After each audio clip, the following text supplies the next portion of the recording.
But is there a shortage of silver? Is there a physical shortage of silver? That's a different question. Nothing to do with paper markets, nothing to do with ETFs or anything else.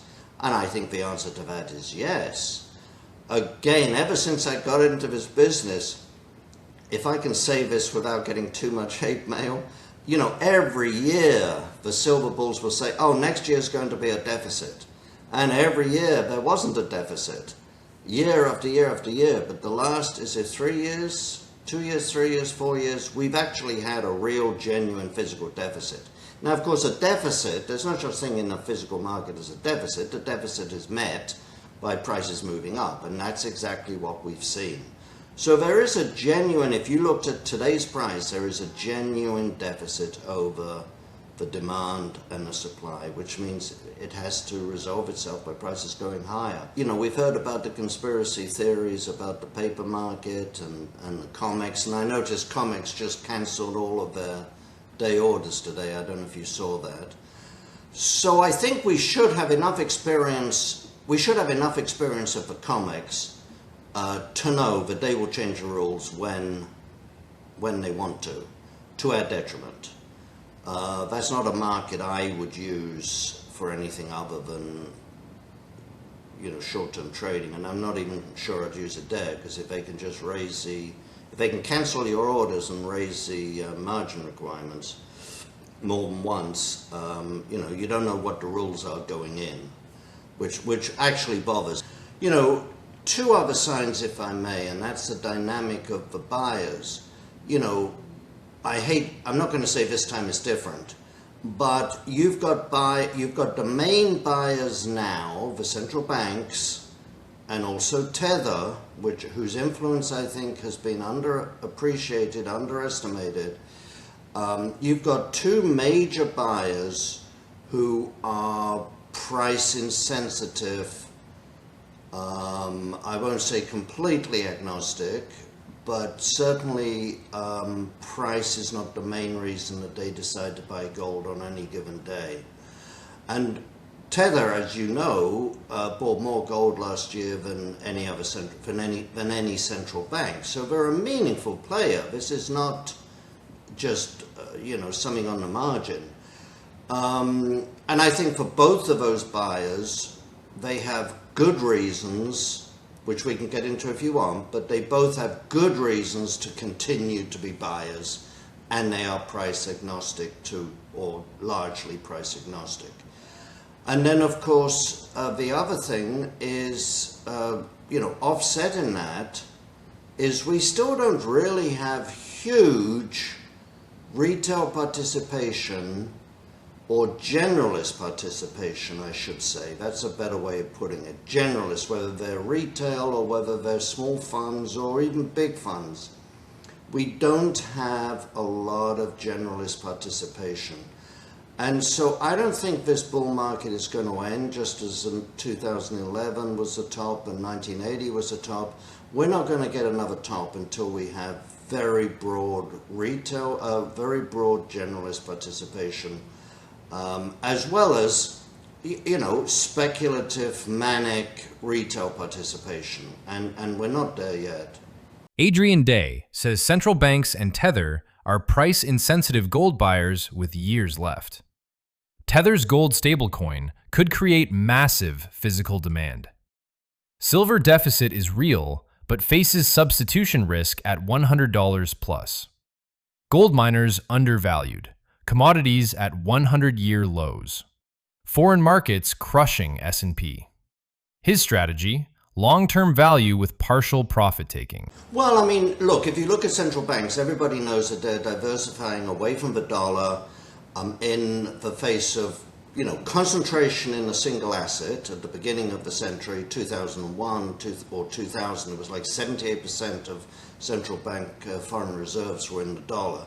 So moving away from extreme concentration in a single asset, an asset that's owned by a profligate government, which is willing to use its dominance and its power to weaponize the dollar. This has been going on for 25 years. I mentioned in 2000 it was 78%. recently or far away, I should say, as 5 years ago, it had already fallen to 65% of share of central bank foreign reserves in the dollar. So this is a long-standing thing. It's not just a long-standing move. It's not just something that's happened, in the last year since Trump took over. And of course, the big spark was the confiscation of Russian central bank assets. And that's what really exacerbated the move. But it's a move that's been going on a long time. Here's a question, and I think I said is nothing that started under Trump, but I think it's also fair to say that nothing that the US administration has done in the last 13 months, 14 months, has assuaged the concerns either on the weaponization or indeed on the profligacy of this government. And this isn't a Republican or Democrat thing, unfortunately. Unfortunately, I say unfortunately because it would be nice if you actually had one party in Washington that actually believed in fiscal discipline, whether their party was in office or not, but that doesn't seem to be the case. Obviously, there's some individuals that are an exception. And so the question I would pose is, if you're a central bank that's worried about the profligacy of the US government, that not only is not getting any better, but it's actually getting worse. Everything that happens, it's just getting worse. And then even, forget the DHS shutdown, but even this latest budget agreement between the two houses actually increased spending. It increased spending for the education department, which was meant to be abolished. So how's that going if you're increasing the budget? So profligacy is increasing, and the point obviously is when central banks sell dollars, where do they put them? Over the last quarter century, and increasingly in the last 5 years, the one place they put them is gold, and that's because gold is an asset that you can hold in your own grubby hands that cannot be confiscated by a hostile government. It's no one else's liability, so you don't have to be concerned about national profligacy. In fact, on the contrary, it's a protection against that, and it's no one else's liability. It's your asset, assuming you hold it physically. And you've seen over the last 3 or 4 years, as we've had this big move out of a dollar, a little bit's gone into silver. I think we mentioned this last time. But to my knowledge, only one central bank has actually bought silver in the last 5 years, and that's Saudi Arabia. Some's gone into the yen, a little bit's gone into the Australian dollar. But do you really want to put it in the euro? Do you really want to put it in the British pound? Now, when you move to Tether, Tether has, started the dollar stablecoin. And then recently they launched a gold stable coin. Their plans, that doesn't mean their plans will come true, but their goal, not their plans, I should say, their expectation is that the gold-backed stable coin will have as rapid growth in the next 5 years as the dollar stable coin did in the last 5 years. That's pretty significant, to put it mildly. And of course, every time, unless they're cheating, every time someone buys a gold-backed stablecoin, they have to buy gold to back it. It's 100% backed. And I think the argument for the growth in the gold-backed stablecoin, I mean, everyone around the world knows gold, right? I think the argument is if you're in, this is not appealing to US investors for savings or US investors for spending or anything else. The big appeal is to international investors who want to, particularly those who want to get money out of a country and have difficulty doing it. So if you're in, for example, Nigeria, and what are your options? Are you going to go to the bank and say, I want to change my Nigerian, I should look it up, I think they're dollars, aren't they, in Nigeria? I want to exchange my Nigerian money for US dollars. there's limitations on what you can exchange. There's a bad exchange rate that doesn't match, the free market exchange rate, etc. Do you go and buy physical gold and try and ship that abroad? I don't think so. So your options for sort of moving money, not sort of immediately to pay for something, but in a over a relatively short term, of Bitcoin. And when that's gone from 130 to 75, that doesn't look like such a good store of value. The US dollar stablecoin, well, okay, the dollar's okay, but boy, it's been going down recently. I'm not sure if I'm as comfortable with that anymore. Or gold. Gold's going up. I might even make money on this particular transfer.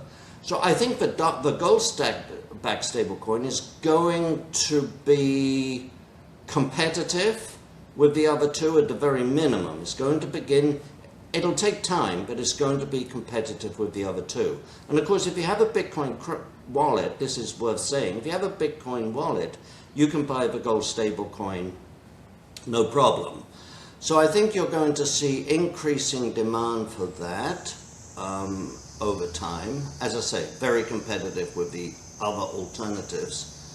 And then, Tether's also doing a few interesting things, one of which, as you probably read, is that Elemental, which is a junior royalty company that they control, has now started paying a dividend, and you have the option of accepting your dividend in gold-backed stablecoin, which I think is a very, very clever move.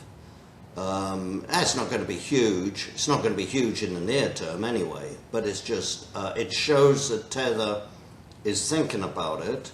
So I think we're going to, if the gold-backed stablecoin grows, then they're going to have to continue to buy gold to back it. And to me, both of those factors are a little bit like Hemingway's overused, perhaps even hackneyed phrase about how do you go bankrupt? Slowly at first and then suddenly. You reach a certain point where momentum just takes over. So long as more than 50% of trade is settled in the dollar, it'll keep on it'll keep on doing it. But once you start to see less than 50%, I think it could move pretty rapidly. And Adrian, would it be fair to say that if that trend would start to rapidly intensify and we would see gold step up as a settlement currency, that the price would need to go significantly higher as gold is a relatively small market currently compared to, for example, the US dollar? Yeah, no, let me just say, I'm not expecting us to go below 50% of world trade settled in currencies other than the US anytime soon. I think that's going to be a slow move. Gold as a settlement currency, I'm not so sure. I think it's greater uses as a reserve currency because it's a store of value and it's no one else's asset. You will get cases like, Russia will want to settle Russia would be happy to settle some of its oil sales in gold, and other countries the same thing. But I don't think that's going to be a huge increase anytime soon. But again, these things sometimes take on a life of their own. When they gain momentum, they can gain momentum very, very rapidly. Yeah, so relatively small probability, but if it were to occur, it could have huge ramifications for gold. Well, absolutely. And remember, the global production of gold is only going up by, 2% a year. And yes, we're finding new gold mines, and at higher prices, some gold mines, or some gold deposits that we know about become economic. But it's difficult to ramp that production increase up very, very rapidly. And so the question is, people who already own, the more important question is, people who already own gold, what's the incentive for them to sell gold? And I think as gold continues to move up, I think we've got over the phase which we saw for most of 2024 all of 2024 and most of 2025. I think we've got over the phase where people with gold, especially if it was their dad's gold and they inherited it, but we're getting over the phase where people are saying, oh my gosh, is it really 4,000? Let me get rid of that quickly. I think we're now past that phase, and so the question is, at what point do people decide that they want to sell their gold. In the current global environment, fiscal, monetary, geopolitical, and everything else, I think people are going to be reluctant to sell their gold.